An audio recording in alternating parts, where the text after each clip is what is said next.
everyone. So today we will going to start a new chapter, and the name of our chapter is Our Constitution, Rights and Duties. So in this chapter we will going to know about our Constitution, कि हमारे देश का संविधान जिसे हम कहते हैं वो कब बना था, क्या उसमें कितनी क्या क्या राइट्स हैं हमारे, क्या क्या हमारी ड्यूटीज हैं जिसको हमें फॉलो करना चाहिए. So let's begin the chapter.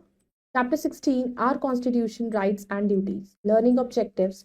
By the end of this lesson you will learn our Constitution, our duties, our rights of Indian citizen. तो इस चैप्टर में जो टॉपिक्स हम कवर करेंगे वो है हमारे कॉन्स्टिट्यूशन के बारे में, हमारा देश के संविधान के बारे में कि वो कब बनाया गया और उसमें कौन कौन सी ड्यूटीज और राइट्स हैं तो हमें पढ़ने चाहिए और समझने चाहिए.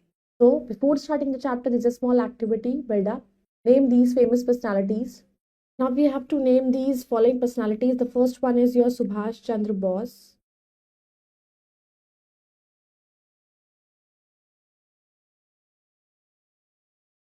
Second is Dr. Rajendra Prasad.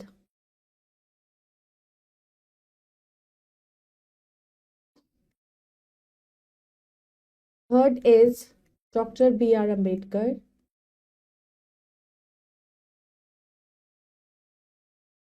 And number fourth is Sardar Vallabhbhai Patel.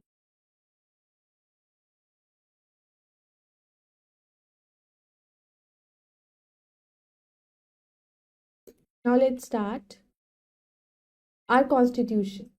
India became free on 15 August 1947. To frame the Indian Constitution, a Constituent Assembly was formed. अब हमारे देश को आज़ादी मिली थी 15 अगस्त 1947 को, और उसके बाद इंडियन कॉन्स्टिट्यूशन को बनाने के लिए एक कॉन्स्टिट्यूएंट असेंबली बनाई गई थी. Our constitution was enforced on 26 जनवरी 1950. 26 जनवरी 1950 में हमारा कॉन्स्टिट्यूशन बना था. It defines the goals, rights and duties of the people. और उस कॉन्स्टिट्यूशन के अंदर जिसको हम संविधान हमारा जो था वो 26 जनवरी को बना था 1950 में, जिसको हम गणतंत्र दिवस जो हमारा सेलिब्रेट होता है उसी दिन किया जाता है.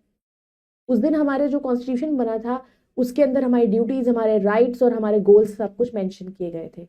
इन the introduction of the constitution it is written that India is a sovereign, socialist, secular and democratic republic. तो जो हमारा कॉन्स्टिट्यूशन का पहला पेज बना था तो उसमें लिखा था कि इंडिया जो है वो एक सॉवरेन भी है, एक सेक्युलर भी है और एक सोशलिस्ट और एक डेमोक्रेटिक रिपब्लिक कंट्री. यहाँ हर रिलीजन के लोग रहते हैं, बराबर सबको ट्रीटमेंट दिया जाता है, राइट टू इक्वालिटी है उसमें कि all people are equal in the eyes of law. चाहे वो किसी भी कास्ट, किसी भी क्रीड का हो, किसी भी रेस, किसी भी सेक्स का हो, तो वो हर पर्सन जो है वो इक्वल है लॉ की नज़रों में, कानून के सामने. हर तरह का रिलीजन हर पर्सन फॉलो कर सकता है इंडिया के अंदर, और यूनिटी है, एकता है. Sovereign. The word sovereign means India is a free country. It is the master of its own destiny. No other country can impose its will upon it. It means कि अब India एक free country है, independent country है, और कोई और country आकर उस पर अपना राज नहीं कर सकती. Number 2 is socialist. The word socialist means all citizens are equal in the eyes of law. There will be unequal opportunities for all to move forward. The government will not make any difference between the people because of caste, religion or economic status. Socialist. Socialist का मतलब होता है कि India में हर तरह के लोग रहते हैं, हर रिलीजन के लोग रहते हैं, और किसी भी तरह का भेदभाव किसी इनमें रिलीजन को लेकर, किसी पर्सन मेल फीमेल को लेकर, किसी भी कास्ट को लेकर नहीं होता. सबको इक्वल अपॉर्चुनिटीज दी जाती हैं, equal education, equal health facilities सबके लिए प्रोवाइडेड है. किसी भी तरह का कोई डिफरेंस नहीं किया जाता. Secular. Secular means all religions are equal. Every person is free to follow his or her religion. और किसी पर कोई जबरदस्ती नहीं है कि कोई एक पर्टिकुलर रिलीजन को फॉलो करना है. जिसका जो रिलीजन है वो उसको इजीली फॉलो कर सकता है. And last is democratic Republic. Democratic means the government is controlled by the representatives who form and run it. Every person above the age of 18 has the right to vote. Democratic का means होता है कि हमारी जो government है वो हम लोग इलेक्ट करते हैं, people, citizen of the country elect करते हैं, और 18 ईयर्स की एज के बाद हम हर पर्सन के पास राइट है वोट करने का. Abraham Lincoln defined democracy as the government of the people, by the people and for the people. Abraham Lincoln जो थे उन्होंने डिफाइन करा था कि डेमोक्रेसी एक वो गवर्नमेंट होती है जो लोगों के लिए होती है, लोगों के साथ होती है, लोगों के साथ खड़ी होती है हमेशा, फॉर द पीपल होती है, बाय द पीपल होती है और ऑफ द पीपल होती है. Republic means the head of the state is elected and the head of the state is the president. तो रिपब्लिक का मतलब होता है कि जो head of the state elect किया जाता है और head of the state president होता है। Your voice, why do we celebrate the republic day on 26 January? हम रिपब्लिक डे को 26 जनवरी को सेलिब्रेट क्यों करते हैं? Rights of Indian citizen. अब इंडियन सिटीजन के राइट क्या होते हैं?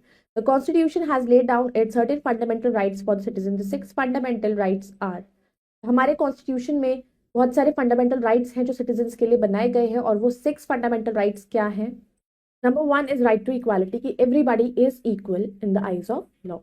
Then comes right to freedom, freedom of speech and expression, freedom of assembly, freedom of association, freedom of movement, freedom of residence and settlement, freedom of profession and occupation, trade of business. तो right to freedom का मतलब होता है कि freedom, आप trade कर सकते हो, आप किसी से अपनी बातों को एक्सप्रेस कर सकते हो, अपनी बात को खुलकर रख सकते हो, कहीं भी इजीली घूमने जा सकते हो, कहीं भी ट्रैवल कर सकते हो, कहीं भी रह सकते हो। Right to freedom of religion, कि हर रिलीजन तरह का रिलीजन जिसको जो फॉलो करना है वो इजीली कर सकता है। राइट अगेंस्ट एक्सप्लॉयटेशन, किसी को कोई एक्सप्लॉइट करने का राइट नहीं है। कल्चरल एंड एजुकेशनल राइट, सबके पास एजुकेशन होनी चाहिए, सबको एजुकेट होने का राइट है। Right to constitutional remedies, and जितने भी हमारे कॉन्स्टिट्यूशन में रेमेडीज हैं सबको वो उसका राइट है कि वो उसको पा सके और उसके सोच सके। Fact treasure, the Indian constitution is the lengthiest written constitution in the world. India का जो संविधान है, जो कॉन्स्टिट्यूशन है, वो सबसे बड़ा, वर्ल्ड का सबसे बड़ा हैंड रिटन लेंथीएस्ट कॉन्स्टिट्यूशन है, जिसमें बहुत सारे राइट्स और ड्यूटीज मेंशन है, उनकी डिटेल्स मेंशन है। Right to education for children between ages of 6 to 14 years is also a fundamental right. Right to information is another fundamental right. तो ये हमारे 2 फंडामेंटल राइट है, जिसमें कि राइट टू एजुकेशन आता है और राइट टू इन्फॉर्मेशन आता है। राइट टू एजुकेशन में जो 6 साल से लेके 14 साल तक के जो बच्चे होते हैं, इनको एजुकेशन प्रोवाइड की जाती है, और फ्री एजुकेशन का भी उसमें मेंशन है। इवन राइट टू इन्फॉर्मेशन भी एक और फंडामेंटल राइट है। If anyone feels that they have been denied fundamental rights, they can approach the court. As we know, rights and duties go in hand. तो अगर कोई किसी को मना करता है, किसी भी राइट को फॉलो नहीं करने दिया जाता है, या उस पर कोई बंदिशें या लगाई जाती हैं, कोई डिस्क्रिमिनेशन किया जाता है, तो वो कोर्ट में जाकर अपील कर सकता है। नाउ आर ड्यूटीज, अब हमारी ड्यूटीज क्या है? We have certain fundamental duties towards our country, our society and fellow citizen. तो अपनी कंट्री के लिए हमारी भी कुछ ड्यूटीज हैं। The fundamental duties mention in the constitution are, अब कौन कौन सी ड्यूटीज हैं जो हमारे कॉन्स्टिट्यूशन में मेंशन है? To abide by the constitution and respect the national flag and the national anthem. पहली ड्यूटी है कि हम अपने नेशनल एंथम और अपने नेशनल फ्लैग, देश के तिरंगे को, और अपना जो नेशनल एंथम है जन गण मन, उसको हमेशा रिस्पेक्ट करना चाहिए। To cherish and follow the noble ideals which inspired our national struggle for freedom, अपने नोबल आइडियल्स को, जिन्होंने हमारे को आज़ादी दिलाई, जिन लोगों ने, जिन्होंने स्ट्रगल करी, जिस भी दौरान जैसा भी हुआ, जो आज़ादी के लिए जो जो चीज़ें हुई, जिन लोगों ने बहुत ही हमारे आगे मेहनत करी, लड़ाइयाँ लड़ी, उनकी रिस्पेक्ट करनी चाहिए, और उनके बनाए हुए रूल्स को, उनके बनाई हुई चीज़ों को हमें फॉलो करना चाहिए। To protect the sovereignty, unity and integrity of India, एकता को, प्यार को और ब्रदरहुड को, भाईचारे को बनाकर रखना चाहिए। टू डिफेंड द कंट्री, कि अगर हमारी कंट्री के साथ कोई बुरा करता है तो हमें उसके लिए भी तैयार रहना चाहिए। To promote the spirit of common brotherhood amongst all the people of India, तो भाईचारा होना चाहिए, हार्मनी होनी चाहिए, एकता होनी चाहिए। To preserve rich heritage of our composite culture, और हमारे देश के जितने भी रिच हेरिटेज हैं उस सबको प्रोटेक्ट करना भी हमारा कर्तव्य है। It is our duty to protect the rich heritage of our country. To develop the scientific temper and spirit of inquiry, एक हर चीज़ को, जो हम कोई भी चीज़, अगर हम अपने देश के अंदर कोई चीज़ बनती है या कोई चीज़ हम खरीदते हैं, चाहे वो खाने की हो चाहे कोई भी चीज़ हो, तो उस हर एक चीज़ को हमें जानने का हक है और हमें जानना चाहिए। इवन हमें वो स्पिरिट होनी चाहिए इंक्वायरी की। अगर हमारे देश के साथ कुछ गलत हो रहा है या कुछ ऐसे हमारे देश के हालात ठीक नहीं चल रहे, तो we all have the right to express everything and we all have the duty to follow the rules and regulations made by the government, to protect and improve the natural environment, और अपने natural environment को बचाना भी हमारी duty है। to safeguard the public property, अगर government ने आपके लिए कुछ प्रॉपर्टीज बनवाई हैं, चाहे पब्लिक टॉयलेट्स बनवाए, पब्लिक सीट्स बनवाई हैं, तो उनको खराब नहीं करना चाहिए। we should take care of them also. to strive towards excellence in all spheres of individual and collective activity, और हर तरह की एक्टिविटी में कलेक्टिव पार्टिसिपेशन होना चाहिए। एक बंदा या दो बंदे नहीं, अगर हम देश के लिए वी आर डूइंग समथिंग, हमारी ड्यूटी है कि एक बंदे से नहीं, सब लोग मिलके करेंगे तो चीज़ें ठीक होंगी। Parents, guardians must provide opportunities for the education of children wards between the ages of 6 and 14 years. और जो पेरेंट्स हैं, गार्जियंस हैं, उनको एजुकेशन की अपॉर्चुनिटी प्रोवाइड करनी चाहिए कि 6 to 14 ईयर्स के जो बच्चे हैं उनको ये अपॉर्चुनिटीज दी जानी चाहिए। Fact treasure, the Indian Constitution is the world's longest constitution having about 1,45,000 words. तो हमारे कॉन्स्टिट्यूशन के अंदर जो वर्ड्स हैं वो हैं 1,45,000.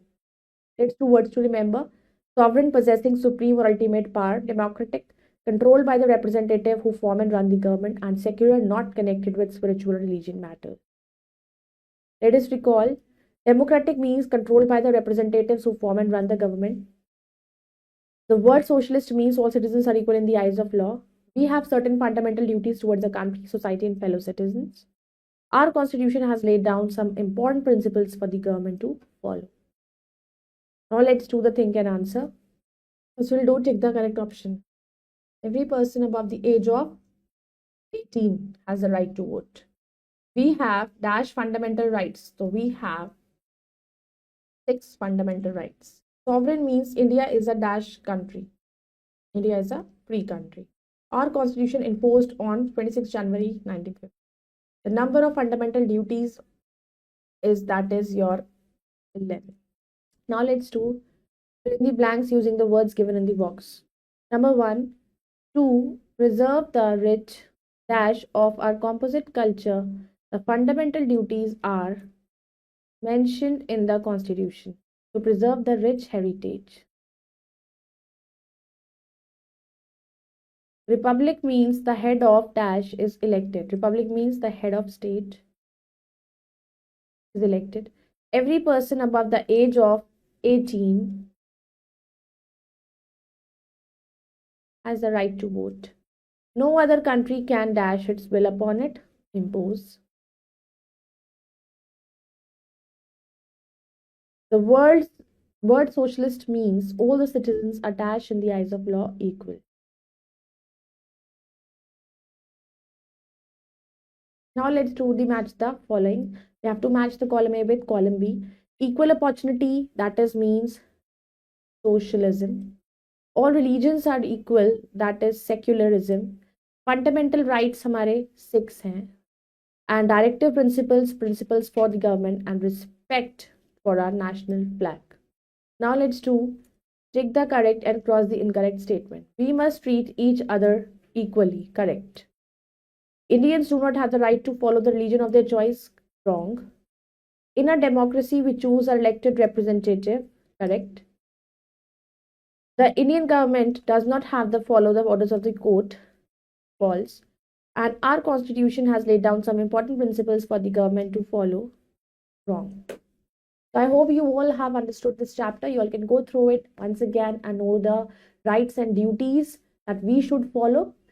Through this chapter, you can read it out once again, and we'll meet in the next video with the next chapter. Till then, bye bye. Take care. Thank you.